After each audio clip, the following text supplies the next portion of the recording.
Bago tayo magsimula, pwede bang pahingi ng like at mag-subscribe ka na din sa ating munting channel para ganahan pa ang Kaginggo nyo mag-upload araw-araw, at kung mayroon mga maiiksing ads na lumabas sa ating video, huwag nyo na i-skip mga Kaginggo, dahil malaking tulong na yan sa ating channel. Tayo na at simulan na natin ang bagong kabanata ng pinakamalakas na assassin na nabuhay muli sa mahinang katawan ng ikatlong Panginoon na si Sorayang. Sa nakaraang kabanata, nagpakilala si Hajen bilang ikatlong batang Panginoon kay Ji Wunwei, ang pinuno ng Demon Sword Family, at nagawa niya itong mapasagot sa harap ng publiko ukol sa kanyang magiging reaksyon kapag nalaman nitong gumawa ng krimen ang mga anak. Aniya ay di siya mag-aatubiling panagutin sila sa batas. Kinagabihan, nakipagkita ang Penal Law Hall Master na si Gogo sa ikatlong batang Panginoon at pilit inaalam ang kanyang layunin. Sinagot naman ni Hajen ang lahat ng mga katanungan niya, ngunit sa huli ay sinabihan siya ni Gogo na ang dahilan kung bakit hindi siya mapalagay ay dahil ang batang Panginoon ay walang ambisyon at hindi nababagay sa mga prinsipyo ng kulto. Sa pagpapatuloy ng kwento, nagpatuloy sa pagsasalita si Gogo nang matigilan si Hajen. Aniya, maaaring hindi mo pa alam pero bukas, magtitipon at dadalo ang mga miyembrong may mataas na katungkulan mula sa iba't ibang demonic factions upang magbigay galang at bumati sa Demon Lord. At pagkatapos ng ancestral rites, magkakaroon ng isang kompetisyon upang alamin ang hinahanap ng Demonic Mirim faction. Nagpatuloy sa paglalakad palayo si Hajen habang tinatanong, ano naman? Sumagot si Gogo, dito rin magkakaroon ng mga pag-uulat sa lahat ng mga di magagandang insidente na nangyari kamakailan. Ang insidente kung saan napatay ang First Elder ng Righteous Heavenly Alliance ay mapag-uusapan din. Muling natigilan si Hajen sa paglalakad at saka nilingon si Gogo. Malamig na sabi niya, bakit hindi mo na lang ako hulihin kung alam mo na pala? Hindi ba isang malaking krimen ang umalis sa Divine Cult nang walang permiso? Ngunit sumagot si Gogo, hindi iyon ang kagustuhan ng Demon Lord. Maganda ang pagtingin sa'yo ng Demon Lord at hindi niya magugustuhan na hulihin ka ng Penal Law Hall. Kahit na alam niya kung gaano kahalaga ang batas, sa loob ng Divine Cult alam ng lahat na ang Demon Lord ang batas, at ang anumang loobin niya ang masusunod. Ito ay isang patunay na ganoon na lamang ang pagrespeto ng mga miyembro sa kanya, at ganoon na lamang ang kanyang awtoridad na mas mataas pa siya sa batas. Sabi naman ni Hajen, hindi naman nangangahulugan na inutusan kanyang huwag akong ipahuli. Walang nagawa kundi sumang-ayon naman ni Gogo, tama yon. Hinayaan kita, kahit na alam ko ang malaking krimen na ginawa mo. Tulad ng nagbulag-bulagan ako, pwede bang magbulag-bulagan ka rin sa isa sa mga krimen ko? Napuno ng kuryosidad si Hajen dahil anong mga krimen naman kaya ang posibleng magawa ng pinakamataas na tagapagpatupad ng batas sa Divine Cult. At ano naman ang kinalaman niya rito? Kaya si maiwasang mapalingon ni Hajen at nagtanong, anong krimen naman kaya ang sinasabi mong nagawa mo? Biglang pinadaloy ni Gogo ang kanyang chi sa mga paa niya, nagbabadyang umatake. At saka sinabi ni Gogo, gagawin ko pa lang ngayon. Buong bilis siyang tumakbo papalapit sa batang Panginoon, akmang susugod ng galit na galit. Mabilis namang rumspon si Hajen sa paparating na atake gamit ang kanyang reflex. Agad siyang humawak sa espada at sinalag ang galit at malakas na pagsipa ni Gogo sa ere. Inaamin ni Hajen sa kanyang sarili na mas bumilis at lumakas ang pagkilos at pag-atake ni Gogo kaysa noong una silang naglaban. Hindi na siya katulad noong dumedepensa lang siya sa at tumatanggap ng mga atake mula sa batang Panginoon. At sa isang mabilis na kilos, tila lumilipad sa hangin, napunta sa likod ni Hajen si Gogo at sumuntok naman ng malakas mula doon. Ngunit kahit nakalikod ay nasalag din muli ni Hajen ito. Pansin ni Hajen na walang pagpipigil sa mga atake nito ngayon. Talagang naging all out si Gogo at ibinubuhos ang kanyang buong lakas sa bawat kilos nito, bunga ng galit at pagkainis sa batang Panginoon. Maya-maya ay may hinugot na espada si Gogo at sa pagkakataong ito ay ginamit na laban sa pag-atake at pagsalag ng malaking espada ng batang Panginoon.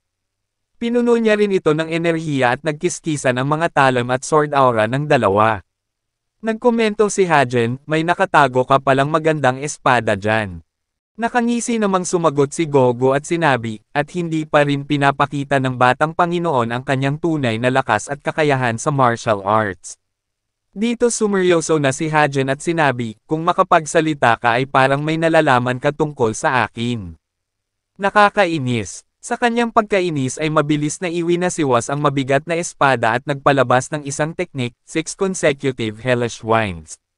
Sinalag ni Gogo ang atake at nagkaroon ng malaking pagsabog sa lugar kung saan tumama ang nakamamatay na hangin ng atake ni Hajen. Nagulat si Gogo nang makita ang kalagayan ng righteous sword na hawak niya. Buo pa rin ito ngunit bali na. Nang makita ito ni Hajen, hindi niya rin maikikaila ang pagkagulat dahil sa atake niya kanina ay tinaasan niya na ang core energy maginamit, pero ang tanging pinsala na tinamo ng espada ay nabali ito at nawala ng kapangyarihan. Ibig sabihin napakalakas ng sword pressure niya. Unti-unting ibinaba ni Gogo ang kanyang espada. Biglang sabi ni Hajen nang may panunuya, ano to ngayon? Sinusubukan mo bang pataasin ang morale ko bago pa tayo magsimula sa tunay na laban? Tapusin na natin ang sword dance natin ngayong gabi, dito mismo. Mababakas ang pagmamadali sa boses ni Hajen dahil sa pinaplano niyang puntahan ngayong gabi.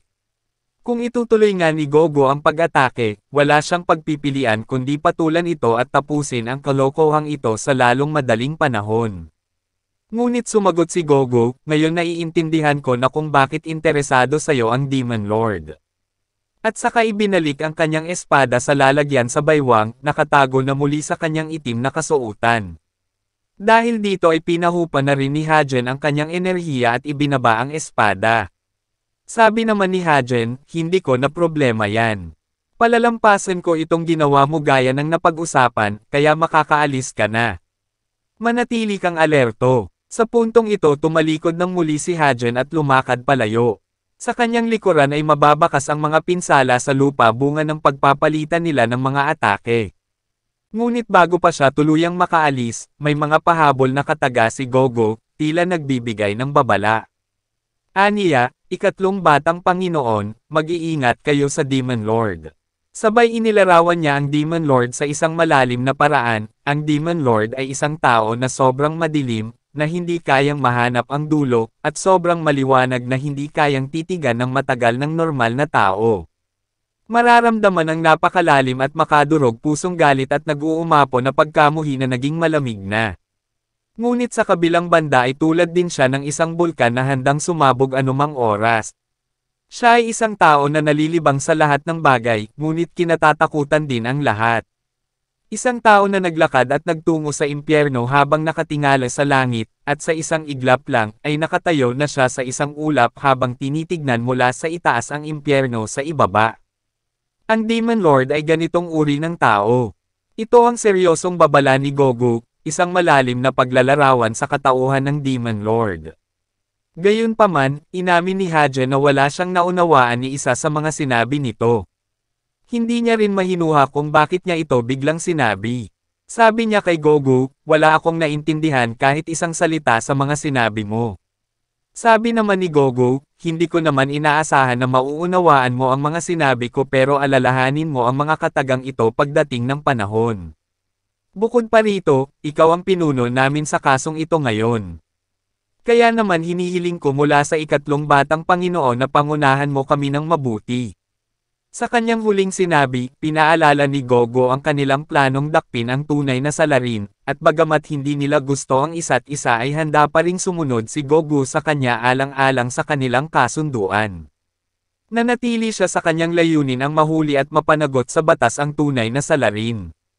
At upang mangyari ito, ang ikatlong batang Panginoon ang susi. Habang paalis, naisip na lamang ni Hajen, bigla-bigla niyo na lang binato sa akin ang responsibilidad na ito. Sumasakit na talaga ang ulo ko. Samantala, sa gitna ng masukal at madilim na daanan, napapaliligiran ng matatayog na puno si Dongpil na tahimik na naglalakad pauwi mula sa restaurant kung saan sila kumain ni Hung Ryan at Anghua. Habang naglalakad siya ay alam niyang may kaina-hinalang taong nakasunod sa kanya, at nakilala niya kaagad kung sino ito. Dito niya napagtanto ang mga sinabi sa kanya ng ikatlong batang Panginoon kaninang umaga nang makaharap nila ang Demon Sword family. Sabi niya, totoo nga. Tama ang ikatlong batang Panginoon. Ikaw nga talaga yon. Mula sa dilim ay lumabas na ang lalaki. Nakasuot siya ng madilim na asul na balabal na may hood. Nagpakawala siya ng enerhiya sa kanyang kanang palad na naghulmang isang matulis na patalim. Nang makita ni Dompil, agad niya itong hinarap at hinugot ang kanyang espada upang maghanda sa papalapit na laban. Sa ilalim ng hood, tumambad sa kanya ang mukha ng isang binatang may kayumangging buhok at matatalim na mata. Tensyonado ang kanyang mukha at naglalabasan ang mga ugat at pinagpapawisan ng malamig. Nababalutan siya ng matalim at kakilakilabot na aura, ang aura ng isang serial killer. Sabi ni Dompil, ikaw nga, ang ikatlong anak na lalaki ng Demon Sword family, si Ji Yong-hyun. Hindi pinalampas ni Dompil ang pagkakataon na maunang umatake, heart-wrenching return to the heavens.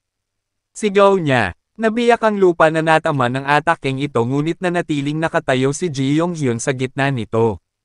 Sinalag niya ang atake gamit lamang ang kanyang mga kamay. Laking gulat ni Dompil dahil wala man lamang itong natamong pinsala kahit na full power na ang ginamit niya sa pag-atake. Sinigawan niya ito, umayos ka, batang Panginoong G. Dahil halatang unconscious ito at wala sa sarili. Hindi niya alam kung bakit ganito kakaiba ang kinikilos nito. Hindi inaasahan ni Dompil ang makikita niyang eksena dahil ibang-iba ito sa nakita niya kaninang umaga.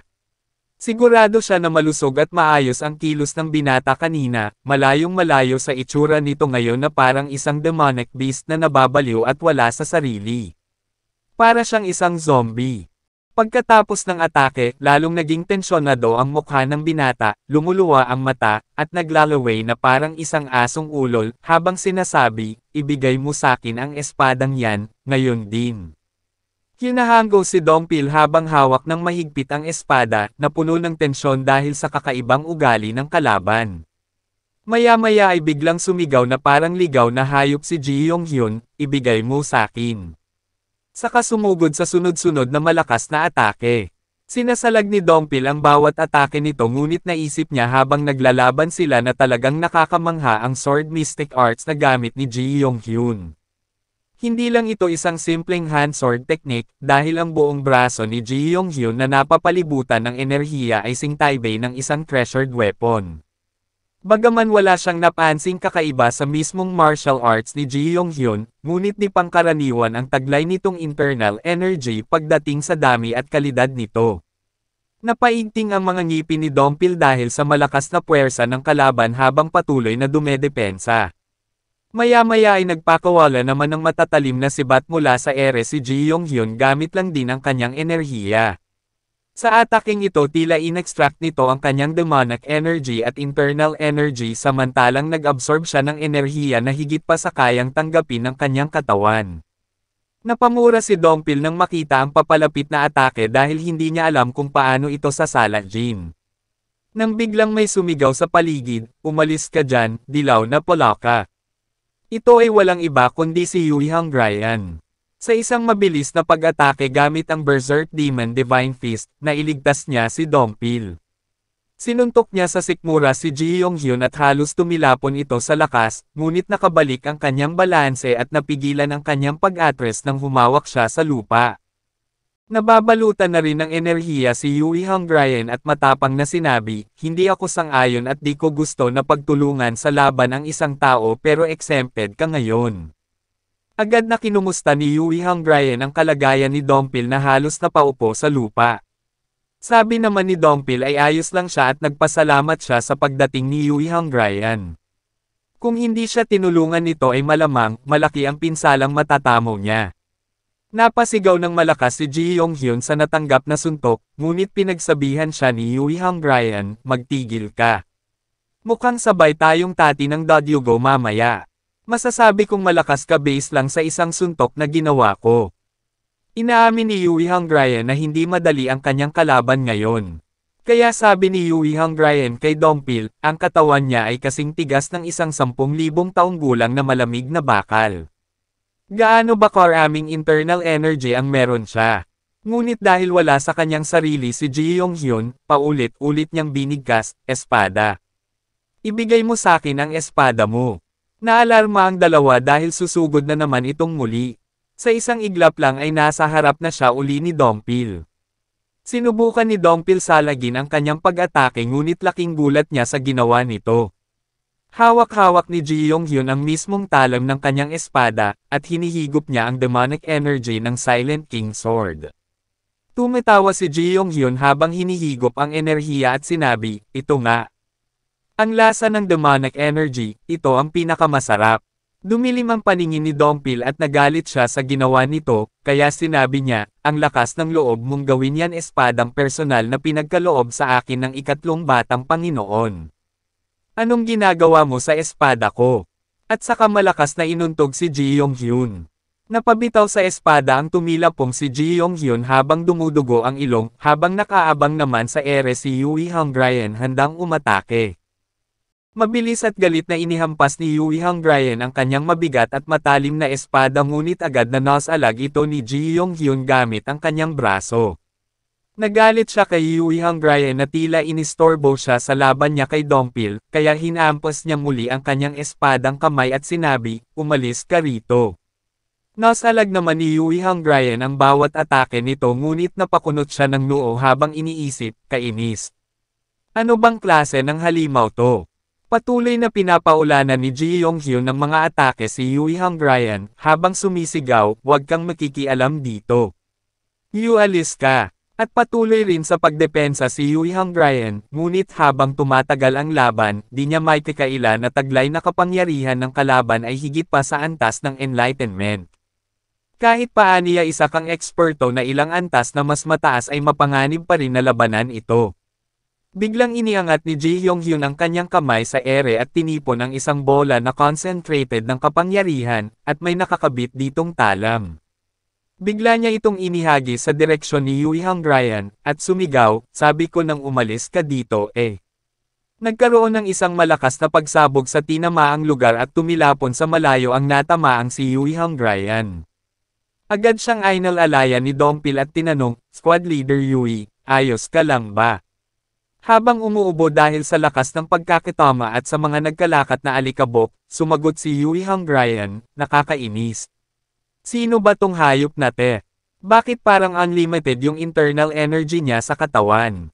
Di siya nauubusan?" Nag-aalala namang sagot ni Dongpil, "Hindi ko alam pero kaya mo bang makatagal hanggang sa makarating ang ikatlong batang Panginoon?" Maya-maya ay inulit ni Ji Yong-hyun ang pagtitipon ng mga enerhiya sa ere upang maghulmang mga talam ng sibat. Nagkikislapan ang mga ito na tila diamanteng nakalutang ngunit lubhang nakamamatay kung direkta kang matatamaan kahit isa lang sa mga ito. Namumuti na ang lumuluwang mata ni Ji Yong-hyun, habang sinasabi muli, "Espada, ibigay mo ito."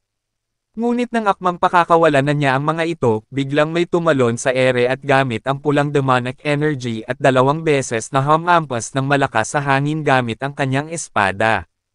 Ito ay walang iba kundi ang ikatlong batang Panginoon. Nanlilisik ang mga mata, prinotektahan niya ang dalawa sa ibaba. Direktang nataman si Ji Yong-hyun sa magkabilang direksyon at pilit na sinasalag ang natanggap na atake. Nang makababa si Hajen mula sa ere, pabiro niyang sinabi kay Dongpil, "Hindi ka ba napapagod na lagi kang pinoprotektahan ning taong dapat pinoprotektahan mo?" Ngunit sineryoso ito ni Dongpil at nahihiyang sumagot, "Batang Panginoon, wala po akong masasabi." Kaya agad ding sinabi ni Hajen, "Ano ka ba? Inaasar lang kita, ikaw talaga." Itinarak ni Hajen ang dalang mabigat na espada sa lupa at ibinaon ang talam nito. Matalim niyang tinitigan ang kalaban sa harapan, habang sinasabi sa mga kasamahan, "Pasensya na at nahuli ako." May hamarang kasi saking nakakainis na lalaki. Agad na sumugod si Ji Yong-hyun sa kanyang direksyon gamit ang matalim nitong braso, ngunit mabilis na nakatalon si Hajen kaya hindi siya nataman nito. Naisip ni Hajen, paano siya naging ganito kalakas kung ganito lang ang kakayahan niya sa martial arts. Parang isang bata na gumagamit at nagwawasiwas ng kahoy na espada, napaka-basic. Sumisigaw na nauulol, sabi ni Ji Yong-hyun, "Demonic energy. Kailangan ko pa ng mas marami." Mabilis na nakakaiwas si Hajen sa bawat direktang atake ng kalaban, ngunit nanatili siya sa depensa upang malinaw na masuri ang kakayahan nito. Napansin niya na bagaman pambata ang kakayahan nito sa martial arts, maganda ang depensa at mabilis ang reaksyon ng katawan nito dahil sa nag-uumapo na internal energy na taglay niya.